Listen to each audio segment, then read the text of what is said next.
ನೀವು ನೋಡ್ತಿರೋದು ತ್ರಯಂಬಕೇಶ್ವರ ಜ್ಯೋತಿರ್ಲಿಂಗ ಅಂದ್ರೆ ಬ್ರಹ್ಮ ವಿಷ್ಣು ಮಹೇಶ್ವರ ಅಂತೇಳಿ. ನಮಸ್ಕಾರ ಎಲ್ರಿಗೂ. ನಾವಿವತ್ತು ತ್ರಯಂಬಕೇಶ್ವರ ದೇವಸ್ಥಾನದ ಇದೀವಿ. ಸ್ಥಳ ಪುರಾಣ ಏನಂದ್ರೆ ಗೌತಮ ಋಷಿಗಳು ಮತ್ತು ಅವರ ಪತ್ನಿ ಅಹಲ್ಯ ಅವರಿಬ್ರು ಇಲ್ಲೇ ಇದ್ದಿದ್ದು. ಗೋಹತ್ಯೆ ಶಾಪ ಆಗುತ್ತೆ ಗೌತಮ ಮುನಿಗಳಿಗೆ. ಇದಕ್ಕೆ ಶಾಪ ವಿಮೋಚನೆ ಅಂತೇಳಿ ಅವರು ನನ್ನ ಹಿಂದೆ ಕಾಣ್ತಾ ಇದೆಯಲ್ಲ, ಹಿಂದೆ ಕಾಣ್ತಿರ್ದೆ ಬ್ರಹ್ಮಗಿರಿ. ಆ ಬ್ರಹ್ಮಗಿರಿನ 100 ಸಲ ಸುತ್ತಾಕಿ 108 ಶಿವಲಿಂಗನ ಸ್ಥಾಪನೆ ಮಾಡಿ ಅದಾದ್ಮೇಲೆ ಗಂಗಾ ನದಿಯಲ್ಲಿ ಮುಳುಗಿ ಸ್ನಾನ ಮಾಡ್ಬೇಕಂತ ಹೇಳ್ತಾರೆ. ತ್ರಯಂಬಕೇಶ್ವರ ಲಿಂಗದ ಇರುವಂತ ವಿಶೇಷ ಇಲ್ಲಿ ಒಂದೇ ಲಿಂಗದಲ್ಲಿ 3 ಮುಖಗಳಿದೆ, ಬ್ರಹ್ಮ ವಿಷ್ಣು ಮಹೇಶ್ವರ ಅಂತ. ಇಂಡಿಯಾದಲ್ಲಿ ನಂಬರ್ 1 ಲಾರ್ಜೆಸ್ಟ್ ರಿವರ್ ಬಂದು ಗಂಗಾ, ಅದಾದ್ಮೇಲೆ ಸೆಕೆಂಡ್ ಲಾರ್ಜೆಸ್ಟ್ ಒಂದು. ಈ ತೀರ್ಥ ಏನು ಫೇಮಸ್ ಅಂದ್ರೆ ಗೌತಮ ಮಹರ್ಷಿಗಳ ಶಾಪನ, ಗೋಹತ್ಯೆ ಮಹಾಪಾಪ ಶಾಪನ ಕೊನೆಯದಾರಿಗೆ ಈ ನೀರಲ್ಲಿ ಮುಳುಗಿ ಬ್ರಹ್ಮಗಿರಿ ಬೆಟ್ಟದ ಮೇಲಿದ್ದೀವಿ. ಇದೇ ಫಸ್ಟ್ನೇ ವಿಡಿಯೋ ಬಂದ್ಬಿಟ್ಟು ಗೋದಾವರಿ ನದಿ ಉಗಮಸ್ಥಾನ ನಂದಿ ಬಾಯಿಂದ ಬರ್ತಾ ಇರೋದು. ಎರಡನೇ ವಿಡಿಯೋ ಅಲ್ಲಿ ಹೋಗೋ ಜಾಗ.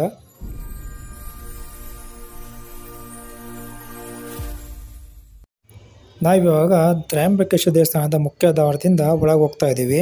ದೇವಸ್ಥಾನದ ಆವರಣದ ಜಾಗ ತುಂಬ ಕಮ್ಮಿ ಇದ್ರೂ ಕೂಡ ಕ್ಯೂ ಸಿಸ್ಟಮ್ನ ತುಂಬ ಚೆನ್ನಾಗಿ ನೀಟಾಗಿ ಅಚ್ಚುಕಟ್ಟಾಗಿ ಮಾಡಿದ್ದಾರೆ. ಮಧ್ಯ ಮಧ್ಯದಲ್ಲಿ ಟಿವಿ ವ್ಯವಸ್ಥೆ ಕೂಡ ಮಾಡಿದ್ದಾರೆ. ಪೂಜೆ ಯಾವ ಥರ ಆಗುತ್ತೆ ಅಂತ ನಾವು ಹೋಗೋ ದಾರಿಯಲ್ಲೇ ನೋಡ್ಕೊಳ್ತಾ ಹೋಗ್ಬೋದು. ತುಂಬ ಜನ ಇರೋದು ನೋಡಿ ದರ್ಶನ ತುಂಬ ಲೇಟ್ ಆಗುತ್ತೆ ಅಂತ ಅಂದ್ಕೊಂಡಿದ್ದೆ, ಆದರೆ ಕ್ಯೂ 4 ನಿಮಿಷದಲ್ಲೇ ಪಾಸ್ ಆಗ್ಬಿಟ್ವಿ.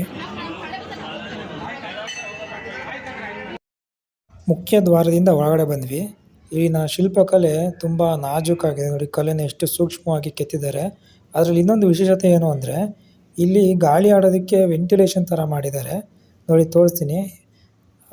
ಮಳೆ ಬಂದರೂ ಕೂಡ ಮಳೆ ನೀರು ಒಳಗೆ ಬರ್ದಿರೋ ಥರ ವೆಂಟಿಲೇಷನ್ಗಳು ತುಂಬ ಅಚ್ಚುಕಟ್ಟಾಗಿ ಮಾಡಿದ್ದಾರೆ.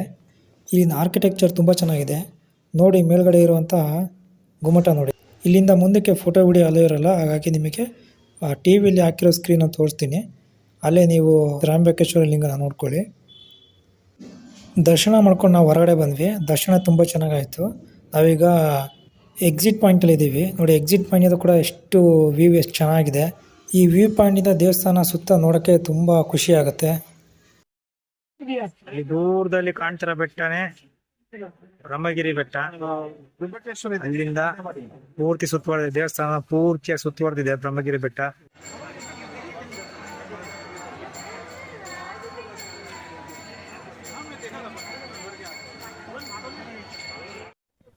ನಮಸ್ಕಾರ ಎಲ್ರಿಗೂ. ನಾವಿವತ್ತು ತ್ರಯಂಬಕೇಶ್ವರ ದೇವಸ್ಥಾನದ ಇದೀವಿ. ಇದಿರೋದು ನಾಸಿಕಿಂದ 20 ಕಿಲೋಮೀಟರ್ಸ್ ದೂರದಲ್ಲಿದೆ.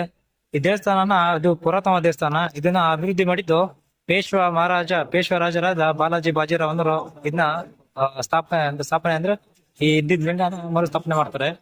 ಇಲ್ಲಿ ಸ್ಥಾಪನೆ ಏನಂದ್ರೆ ಗೌತಮ ಮುನಿಗಳು ಇಲ್ಲಿ ಗೌತಮ ಮಹರ್ಷಿಗಳು ಇಲ್ಲಿದ್ರಿಂದ ಇಲ್ಲಿ ಒಂದು ನದಿ ಹುಟ್ಟುತ್ತಕ್ಕೆ ಗೋದಾವರಿ ನದಿ. India second largest river Godavari ನದಿ, ಅದು ಇಲ್ಲೇ ಉಗಮ ಆಗೋದು. ಇಲ್ಲ ಸ್ಥಳ ಪುರಾಣ ಏನಂದ್ರೆ ಗೌತಮ ಋಷಿಗಳು ಮತ್ತು ಅವರ ಪತ್ನಿ ಅವರ ಅಹಲ್ಯ ಅವರಿಬ್ರು ಇಲ್ಲೇ ಇದ್ದಿದ್ದು. ಇಲ್ಲೇ ಪೂಜೆ ಇದು ಮಾಡ್ತಿದ್ರು. ಅವ್ರ ಜೊತೆಗೆ ಕೆಲವೊಂದು ಋಷಿಮುನಿಗಳು ಅವ್ರ ಜೊತೆಗೆ ಇದ್ರು.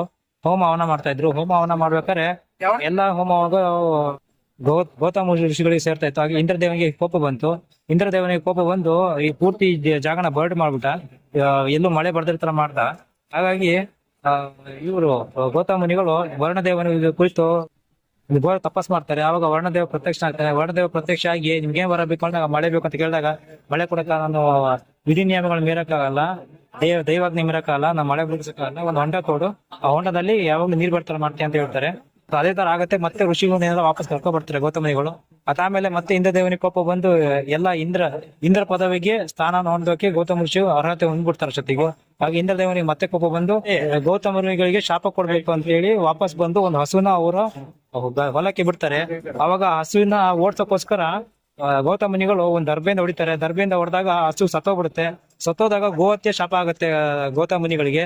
ಗೋಹತ್ಯೆ ಶಾಪ ಆದಾಗ ಅವರು ಎಲ್ಲಾ ದೇವರ ಕೇಳ್ತಾರೆ ಇದಕ್ಕೆ ಶಾಪ ವಿಮೋಚನೆ ಅಂತ ಹೇಳಿ. ಅವರು ನನ್ನ ಹಿಂದೆ ಕಾಣ್ತಾ ಇದೆಯಲ್ಲ, ಹಿಂದೆ ಕಾಣ್ತಿರ್ದೆ ಬ್ರಹ್ಮಗಿರಿ. ಆ ಬ್ರಹ್ಮಗಿರಿನ 100 ಸಲ ಸುತ್ತಾಕಿ 108 ಶಿವಲಿಂಗನ ಸ್ಥಾಪನೆ ಮಾಡಿ ಅದಾದ್ಮೇಲೆ ಗಂಗಾ ನದಿಯಲ್ಲಿ ಮುಳುಗಿ ಸ್ನಾನ ಮಾಡ್ಬೇಕಂತ ಹೇಳ್ತಾರೆ. ಅವರು 100 ಸಲ ಈ ಹಿಂದೆ ಕಾಣ್ತಿರೋ ಬ್ರಹ್ಮಗಿರಿನ ಸುತ್ತಾಕ್ಬಿಟ್ಟು 108 ಲಿಂಗಗಳನ್ನ ಪ್ರತಿಷ್ಠಾಪನೆ ಮಾಡ್ತಾರೆ. ಮಾಡ್ಬಿಟ್ಟು ಗಂಗೆ ಸ್ನಾನ ಮಾಡಕ್ಕಾಗಲ್ಲ, ಹಾಗಾಗಿ ಶಿವನ ಕೂಡ ತಪಸ್ ಮಾಡ್ತಾರೆ.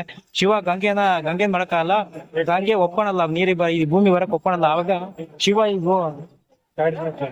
ಶಿವ ಇಲ್ಲಿ ಇದೆಯಲ್ಲ ಬ್ರಹ್ಮಗಿರಿ ಮೇಲೆ ತನ್ನ ನೃತ್ಯ ತಾಂಡವ ಆಡ್ತಾನೆ.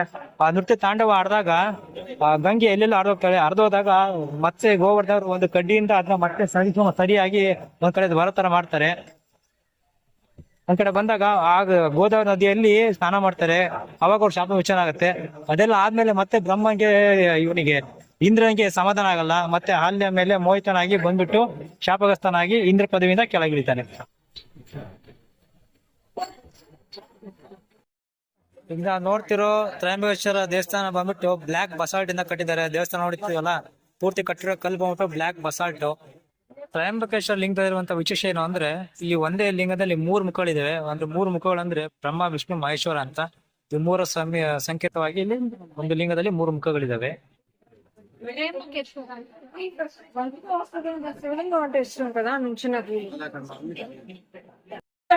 ತ್ರಯಂಬಕೇಶ್ವರ ಲಿಂಗದಲ್ಲಿ ನೋಡಿ, ಈ ತರ ಒಂದೇ ಲಿಂಗದಲ್ಲಿ 1, 2, 3 ಅಂದ್ರೆ ಬ್ರಹ್ಮ, ವಿಷ್ಣು, ಮಹೇಶ್ವರ ಅಂತೇಳಿ ಅದರ ಸಂಕೇತ.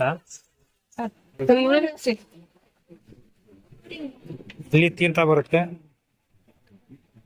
ಈ ತೀರ್ಥನ ಪ್ರೋಕ್ಷಣೆ ಮಾಡ್ಕೋಬೇಕು, ಅಭಿಷೇಕ ಆಗಿರೋಂಥ ತೀರ್ಥ. ಈ ದೇವಸ್ಥಾನದ ಮತ್ತೊಂದು ವಿಶೇಷತೆ ಏನಪ್ಪಾ ಅಂತಂದ್ರೆ, ಇದರ ದೇವಸ್ಥಾನದ ವಾಸ್ತುಶಿಲ್ಪ ಬಂದ್ಬಿಟ್ಟು ನಾಗರ ಶೈಲಿಯಲ್ಲಿದೆ. ನೋಡ್ತಾ ಇದ್ದೀರಾ, ಎತ್ತರವಾದ ಶಿಖರ. ಇನ್ನು ನಮ್ಮ ಕರ್ನಾಟಕ ಮತ್ತೆ ದಕ್ಷಿಣ ಭಾರತದಲ್ಲಿ ದ್ರಾವಿಡ ಶೈಲಿ ಇರುತ್ತೆ ಎಲ್ಲ ದೇವಸ್ಥಾನ.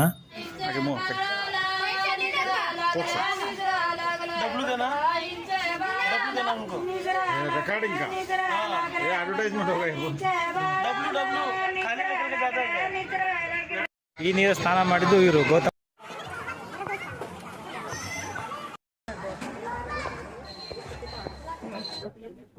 ನಾವೀಗ ಗೋದಾವರಿ ನದಿ ಉಗಮ ಸ್ಥಾನದಾಗಿದ್ವಿ. ಅಲ್ಲಿ ನೋಡ್ತಾ ಇದ್ದೀರಾ ಬ್ರಹ್ಮಗಿರಿ ಬೆಟ್ಟ. ಬ್ರಹ್ಮಗಿರಿ ಬೆಟ್ಟದ ತಪ್ಪಲಿನಲ್ಲಿ ಗೋದಾವರಿ ನದಿ ಇದೆ. ಗೋದಾವರಿ ನದಿ ಬಂದ್ಬಿಟ್ಟು ಬೇರೆ ಅಲ್ಲ, ಗಂಗೆ ಇನ್ನೊಂದು ಹೆಸರು ಗೋದಾವರಿ. ಇಂಡಿಯಾದಲ್ಲಿ ನಂಬರ್ 1 ಲಾರ್ಜೆಸ್ಟ್ ರಿವರ್ ಬಂದು ಗಂಗಾ. ಅದಾದ್ಮೇಲೆ ಸೆಕೆಂಡ್ ಲಾರ್ಜೆಸ್ಟ್ ಒಂದು ಗೋದಾವರಿ. ಇಲ್ಲಿಂದ ಶುರು ಆಗಿ ಈ ತೀರ್ಥ ಏನು ಫೇಮಸ್ ಅಂದ್ರೆ, ಗೌತಮ ಮಹರ್ಷಿಗಳ ಶಾಪನ, ಗೋಹತ್ಯೆ ಮಹಾಪಾಪ ಶಾಪನ ಕೊನೆ ಬಾರಿಗೆ ಈ ನೀರಲ್ಲಿ ಮುಳುಗಿ ಪಾಪನ ಕಳ್ಕೊಂತಾರೆ. ಗಂಗೆ ಎಷ್ಟು ಪೋಯ್ತೋ ಅದೇ ತರ ಗೋದಾವರಿ ಅಷ್ಟೇ ಪೋಯ್ತಾಳೆ. ಇಲ್ಲಿಟ್ಟು ನೀರು ಇಲ್ಲಿಂದ ಹರ್ಕೊಂಡು ಹೋಗ್ಬಿಟ್ಟು ಇದು ಮಹಾರಾಷ್ಟ್ರದಿಂದ ಆಂಧ್ರ ಪ್ರದೇಶ, ತೆಲಂಗಾಣ. ಸೊ ಈ ಮುಂಚೆ ಹಳೆಯ ಆಂಧ್ರ, ಈಗಿನ ತೆಲಂಗಾಣ. ಯಾವ್ದು ರಾಜಮಂಡ್ರಿ ಏನಿದೆ, ರಾಜಮಂಡ್ರಿಯಿಂದ ಬಂಗಾಳ ಕೊಲ್ಲಿಗೆ ಸೇರ್ಕೊಂಡತ್ತೆ ಈ ನದಿ. ಸೊ ಇಲ್ಲಿ ಬಂದು ಇಲ್ಲಿ ನೀರಿನ ಪ್ರೋತ್ಸಾಹ ಮಾಡ್ಕೊಂಡ್ರೆ ಪಾಪಗಳು ಕಳಿತವೆ. ಅಲ್ಲಿಂದ ನಾವು ನೇರವಾಗಿ ಆಟೋ ಹತ್ಕೊಂಡು ಹೊರಟ್ವಿ ಗೋದಾವರಿ ಮೂಲ ಉಗಮ ಸ್ಥಾನ ನೋಡೋಣ ಅಂತ. ಅಲ್ಲಿಗೆ ಆಟೋ ಇಲ್ಲಿಂದ ಸುಮಾರು 8 ಕಿಲೋಮೀಟರ್ ದೂರ ಆಗುತ್ತೆ. ಅಲ್ಲಿ ಆಟೋ ಮತ್ತೆ ಟ್ಯಾಕ್ಸಿ ವ್ಯವಸ್ಥೆ ಇರುತ್ತೆ. ತುಂಬಾ ಜನ ಗೊತ್ತಿಲ್ಲ ಗೋದಾವರಿ ಮೂಲ ಉಗಮ ಸ್ಥಾನ ಎಲ್ಲಿದೆ ಅಂತ ಹೇಳಿ. ಅದು ಬ್ರಹ್ಮಗಿರಿ ಬೆಟ್ಟದ ಮೇಲಿದೆ. ಅಲ್ಲಿ ದೂರದಲ್ಲಿ ಕಾಣ್ತಿದೆಯಲ್ಲ, ಅದೇ ನಂದಿಭುಜ. ತುಂಬಾ ಜನ ಅದ್ ನೋಡ್ತಾ ಹಾಗೆ ಹೋಗ್ತಾರೆ. ಅದ್ ನೋಡ್ಕೊಂಡು ಹೋಗಿ ದಯವಿಟ್ಟು ಮಿಸ್ ಮಾಡ್ಬಿಡಿ. ಅಲ್ಲಿ ಹೋಗ್ತಾ ಅದನ್ನ ಇಲ್ಲಿ ಸ್ಟಾಪ್ ಕೊಡ್ತಾರೆ ಆಟೋದವರು ನಂದಿಭುಜ ನೋಡಕ್ಕೆ. ಅದ್ ನೋಡ್ಕೊಂಡ್ಬಿಟ್ಟು ಹೋಗಿ. ಇಲ್ಲಿನ ಸ್ವಚ್ಛಂದವಾದ ಪರಿಸರ ಕಣ್ಣಿಗೆ ಆನಂದ ತರುತ್ತೆ. ನೋಡಿ, ನಂದಿಭುಜ ಈಗ ಕಾಣುತ್ತೆ ಹತ್ರದಿಂದ. ಆಟೋಯಿಂದ ಇಳಿದ್ಮೇಲೆ ಬೆಟ್ಟನ ಹತ್ತಬೇಕು. ಸುಮಾರು 1 ಕಿಲೋಮೀಟರ್ ಅಷ್ಟು ಡಿಸ್ಟೆನ್ಸ್ ಇದೆ. ಸ್ವಲ್ಪ ದೂರ ಮೆಟ್ಲಿದೆ. ಆಮೇಲೆ ಕಾಲ್ದಾರಿಯಲ್ಲೇ ನಡ್ಕೊಂಡು ಹೋಗ್ಬೇಕು. ನಾರ್ಮಲ್ ಟ್ರೆಕ್ಕಿಂಗ್ ಮಾಡ್ತಾ ಇರೋರಿಗೆ ಇದೊಂದು ಥ್ರಿಲ್ಲಿಂಗ್ ಎಕ್ಸ್ಪೀರಿಯೆನ್ಸು. ವಯಸ್ಸಾದವ್ರಿಗೆ ಅಥವಾ ಮೇಲೆ ಬೆಟ್ಟ ಹತ್ತಕ್ಕಾಗಲ್ಲ ಅಂಥವ್ರಿಗೆ ಇಲ್ಲಿ ಜೋಲಿ ಇರುತ್ತೆ. ನೋಡಿ, ಕರ್ಕೊಂಡು ಹೋಗ್ತಾ ಇದಾರಲ್ಲ, ಅಲ್ಲಿ ಅವ್ರಿಗೆ ಸಪ್ರೇಟ್ ಚಾರ್ಜಸ್ ಇರುತ್ತೆ. ಚಾರ್ಜಸ್ ಕೊಟ್ಬಿಟ್ಟು ಅದ್ರಲ್ಲಿ ಕೂತ್ಕೊಂಡು ನೀವು ಹತ್ಕೊಂಡು ಅದ್ರಲ್ಲಿ ನೀವು ಬರ್ಬೋದು. ಮೂಲ ಗೋದಾವರಿ ಉಗಮ ಸ್ಥಾನಕ್ಕೆ ಹೋಗ್ಬೇಕಾದ್ರೆ ನೋಡಿ, ಚಿಕ್ಕ ದ್ವಾರದ ಒಳಗಡೆ ನಾವು ಹೋಗ್ಬೇಕು.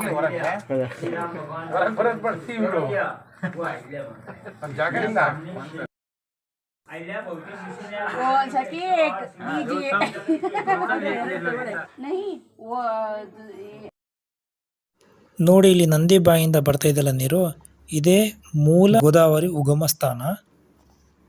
ಗೌತಮ ಮಹರ್ಷಿಗಳು ಗೋಹತ್ಯೆ ಮಹಾಪಾಪದ ಪರಿಹಾರಕ್ಕಾಗಿ ಸ್ಥಾಪಿಸಿ ಪೂಜಿಸಿದ 108 ಶಿವಲಿಂಗಗಳು ಇಲ್ಲಿದೆ ನೋಡಿ.